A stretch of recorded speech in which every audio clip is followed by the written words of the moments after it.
물론 뭐 펀드 매니저가 운영을 좀 잘못하면 상황에 따라서는 반대가 될 수도 있는 거잖아요. 마이너스 폭이 커질 수도 네. 있다는 단점은 네. 있죠. 네. 그러니까 결국엔 이제 매니저의 역할이에요. 그렇죠. 아, 액티브 ETF 이거 뭔가 있네. 제가 궁금한 게 그거예요. 추종 매매가 가능해지잖아요. 네.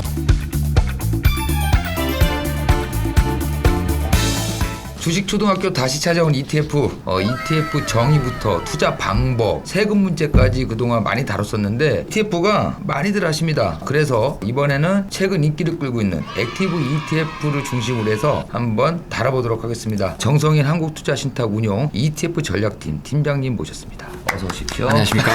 네. 저희 채널 보신 적 있으세요? 그럼요. 네. 예. 다 봤습니다. 입만 벌리면 거짓말이 자동으로 나와. 저희가 주로 이제 작년에 동학개미들 생기면서 주린이 상대로 많이 네. 했거든요. 그러다 보니까 주식도 설명을 하지만 ETF에 대해서도 제가 공부를 많이 시켰어요. 네. 최근에 작년부터 액티브 ETF가 또 인기를 끌고 있잖아요. 국내에서는 약간 좀 생소한 것도 있고 요즘 시장하고도 잘 맞는 것 같아갖고 세 번째 선생님으로 팀장님을 픽해서 아, 네. 불러주셔서 감사합니다. 네. 모셔봤습니다. 또 특히 모신 이유가 있어요. 한국투자신탁 운용이 ETF, 아까 말씀드린 액티브 ETF 두 종을 내놓으셨는데 이게 또 요즘 인기를 많이 끌고 있습니다. 얼핏 이제 나온 액티브 ETF 하면은 이런 초과 수익까지 추구하는 상품 이렇게만 좀 단순하게 알고 있어요. 네. 그래서 액티브 ETF가 무엇인지 어떤 컨셉으로 운영이 되는 건지 일단 한번 설명 좀 해주세요. 일단 ETF는 기본적으로 펀드의 하위 분류 네. 중에 한 가지인데요. 펀드라는 게 그런 거잖아요. 쉽게 생각해 보면은 펀드 매니저가 아 나는 이 종목이 좋아 보이네, 이 종목이 좋아 보이네 이런 것들을 모아서 네네네. 포트폴리오로 하나 짜놓은 게 바로 이제 이게 펀드인 거죠. 그렇죠? 네네네. 얘는 펀드 중에서 액티브 펀드인 거죠. 그리고 이제 이 액티브 펀드에 반대되는 개념이 패시브 펀드. 패시브 펀드. 예, 이제 뭐 다른 이름으로는 인덱스 펀드라고도 네. 말을 하는데 네네네. 벤치마크 지수를 하나 정해요. 뭐 코스피 200 지수던 네. 나스닥 100 지수던 S&P 500 지수던 이런 걸 정한 다음에 그 지수를 따라가도록 투자하게 만들어 놓은 상품이 바로 이 패시브 펀드예요. 패시브 펀드. 예. 뭐 우리나라 ETF 지금 약 480여 개의 상품이 있지만은 이제까지 나왔던 거의 대부분의 상품들은 패시브형 ETF입니다. 앞서 말씀드렸던 펀드의 개념 중에 액티브 펀드. 예. 펀드 매니저가 선호하는 종목들을 골라서 네. 담아서 만들어 놓은 포트폴리오를 만들어 놓은 게 이제 펀드라고 말씀드렸는데 네네. 그거를 그대로 ETF 종목으로 주식시장에 상장시킨 거. 네네. 그게 바로 이제 액티브 ETF다라고 요약을 드릴 수 있을 것 같습니다. 그럼 여기서 이제 궁금한 게 액티브 ETF나 아니면 액티브 펀드나 네. 어찌됐든 간에 약간 공격적인 성향이 있잖아요. 그럼요. 수익을 네. 추가 수익을 내기 위한. 그렇다고 치면은 기존 사람들이 액티브 펀드를 하면 되는 거 아니냐 네. 이렇게 얘기를 할 텐데 액티브 펀드랑 액티브 ETF 그 둘 차이는 뭔가요? 장점 네. 단점이 있을 것 같은데. 물론 두 개의 상품이 어찌됐건 이제 분류가 다르기 때문에 네네네네네. 장단이 있죠. 네네. 근데 이제 저희가 말씀드리는 부분은 네네. 아 어떤 상품이 월등하게 좋다. 네. 사실 이렇게 말씀드리긴 좀 어려워 보이고요. 네. 각 상품별로 장단점이 있어 보여요. 그렇기 때문에 이제 이 장단점을 가지고 분석을 했을 때 본인의 투자 성향이 좀 맞으시는 상품을 하시는 걸 저희는 이제 권유를 드리고 있고요. 일단 뭐 기존 패시브 형태의 ETF 상품의 네. 가장 큰 장점이라고 말씀드릴 수 있을 것 같으면 예를 들어서 네. 어젯밤에 네. 미국의 나스닥 100 지수가 1%가 올랐어요. 네네. 그리고 이제 환율 효과를 제거를 하고 네. 당연히 나의 ETF의 수익률이 오늘 1%가 되겠죠. 뭐 네. 정확히 1%는 네네. 아니겠지만 네네. 1% 금방이 될 거고요.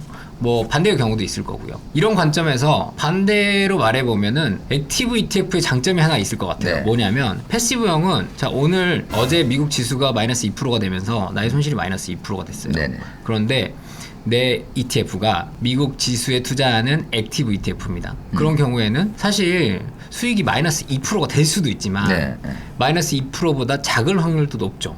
왜냐하면 펀드 매니저가 나스닥 100 지수를 그대로 추종한 게 아니고 그 안에서 내가 좋아 보이는 종목들을 담았기 때문에 네. 마이너스 2%보다 오히려 손실을 좀 덜 볼 수도 있고요. 물론 뭐 펀드 매니저가 운영을 좀 잘못하면 상황에 따라서는 반대가 될 수도 있는 거잖아요. 마이너스 폭이 커질 수도 네. 있다는 네. 단점은 있죠. 네. 네, 그렇지만 어찌됐든 간에 그런 부분이 이제 하나의 장점이다라고 네. 말씀을 드릴 수 있을 것 같고요. 액티브 ETF가 갖는 또 하나의 장점에 대해서 말씀드리면 이제 첫 번째 내용에서 연장선상인데 일단 패시브형 ETF는요. 네네네. 만약에 오늘 지수가 현재 마이너스 10% 급락하고 있습니다. 그러면 패시브 ETF 매니저는 뭔가 대응을 할까요? 안 할까요? 대응하겠죠. 대응을 하지 않습니다. 왜냐하면 패시브 ETF는 말 그대로 지수의 추종입니다. 코스피 200 지수를 예를 들면 네. 코스피 200 지수 안에 들어있는 200 종목의 네. 각 개별 종목의 비중을 그대로 복제해서 지금 ETF를 만들어 놓은 거거든요. 네네네. 리밸런싱이나 어떤 지수 룰의 변경이 있지 않는 네. 한은 오늘 지수가 10%를 급락을 하든 20% 급락을 하든 아무것도 하지 않습니다. 예. 예. 뭐 펀드에 자금이 들어오고 나가지 않는다는 네. 전제 조건 하에서는. 네. 근데 이제 반대로 액티브 ETF의 장점이 될 수 있겠죠. 액티브 ETF는 예를 들어서 장이 급락을 하거나 급등을 하는 구간에서는 매니저가 충분히 대응을 할 수가 있거든요. 많이 올랐다고 생각을 하면 주식을 장중에 팔 수도 있고요. 앞으로도 계속 빠질 거다라고 생각을 하면은 일단 주식을 손절을 할 수도 있는 그런 부분이 있거든요. 그렇기 때문에 그런 매니저의 대응 측면에서 예, 액티브 ETF가 또 하나의 장점을 가지고 있다라고 말씀을 드릴 수 있을 것 같습니다. 이게 투자 성향에 따라도 달라지는 것 같아요. 어차피 뭐 기존에 이제 그 지수 추종하는 ETF 같은 경우에는 우리가 좀 중장기적으로 보고 네.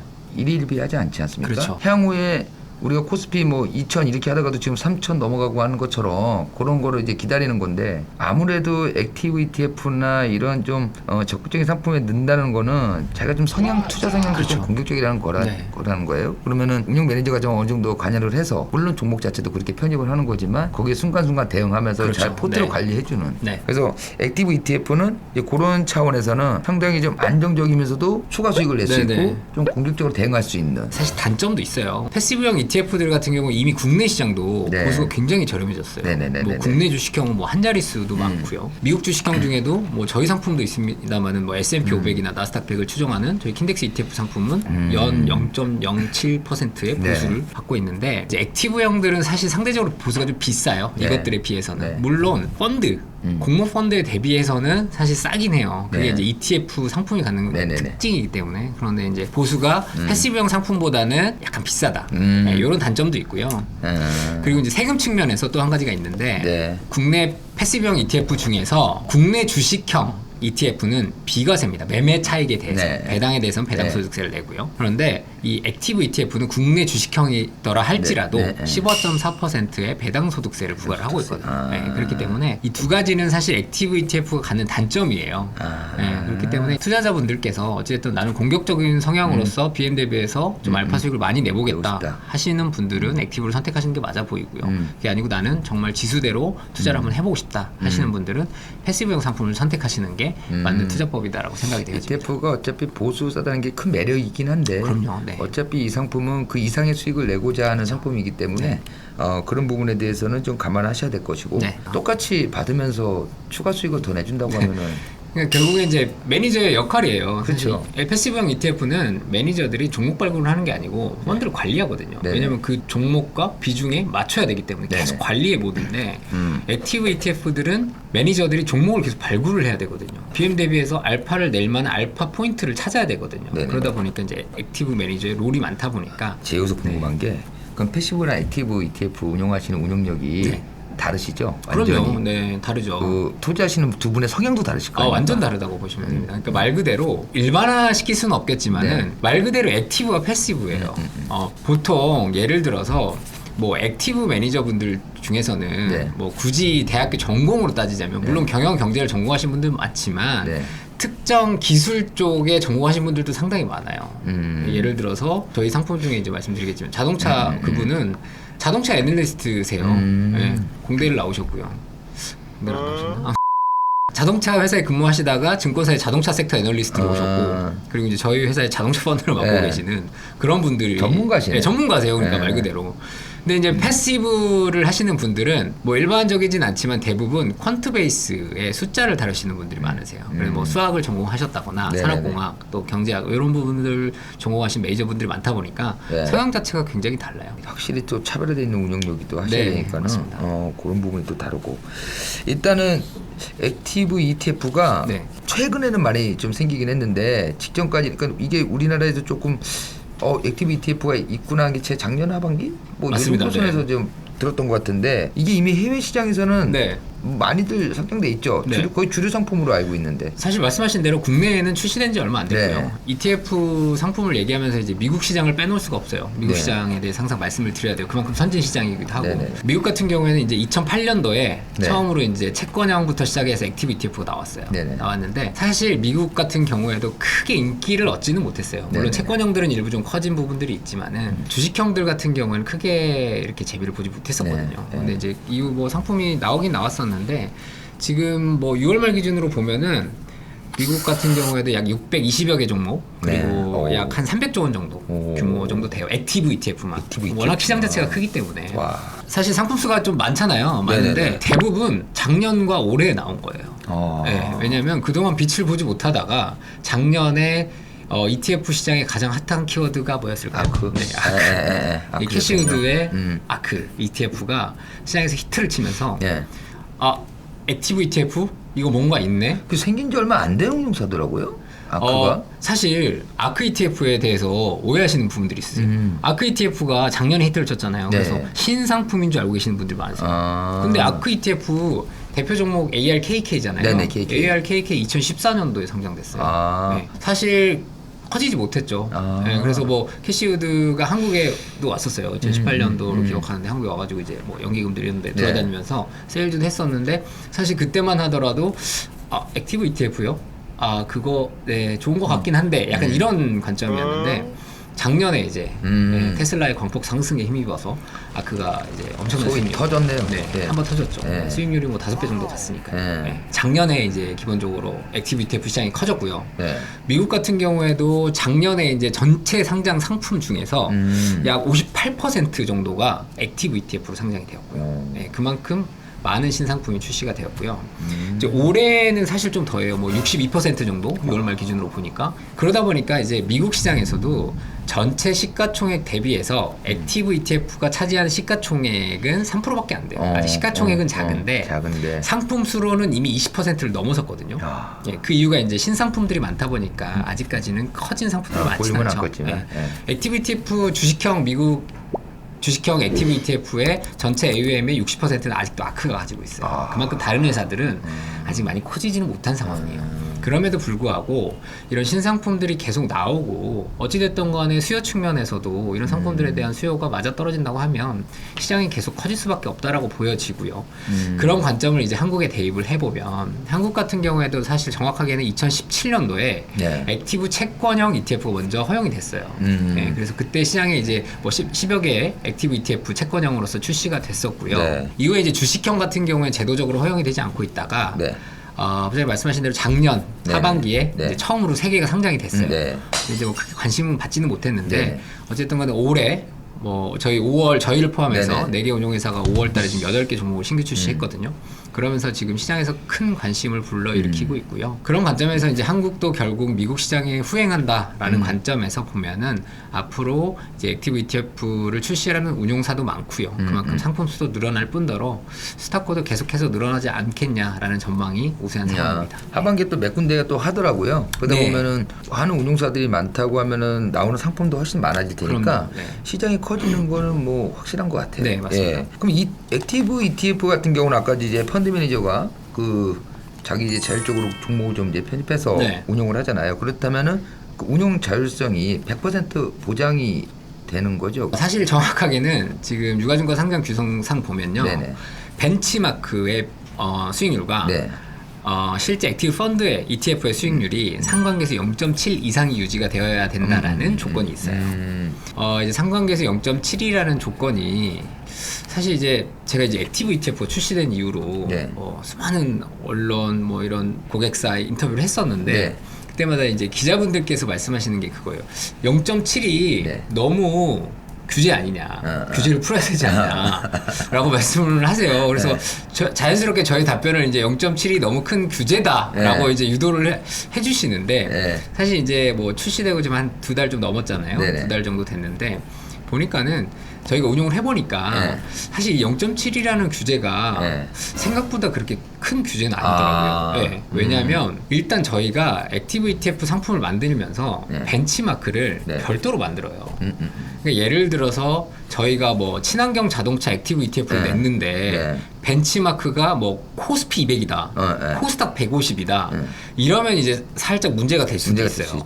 그런데 저희는 이번에 상품을 만들면서 FN 가이드에서 친환경 자동차 밸류체인이라는 벤치마크를 별도로 만들었어요. 거기에 맞는 별도의 지수를 상품을 만드니까. 별도로 지수를 만들다 보니까 이 지수를 만드는 과정에서 물론 산출은 지수 산출 업체들에서 해요. 뭐 예를 들어서 해외 뭐 MSCI나 S&P, 뭐 국내 FN 가이드나 한국 거래소도 지수 사업자고요.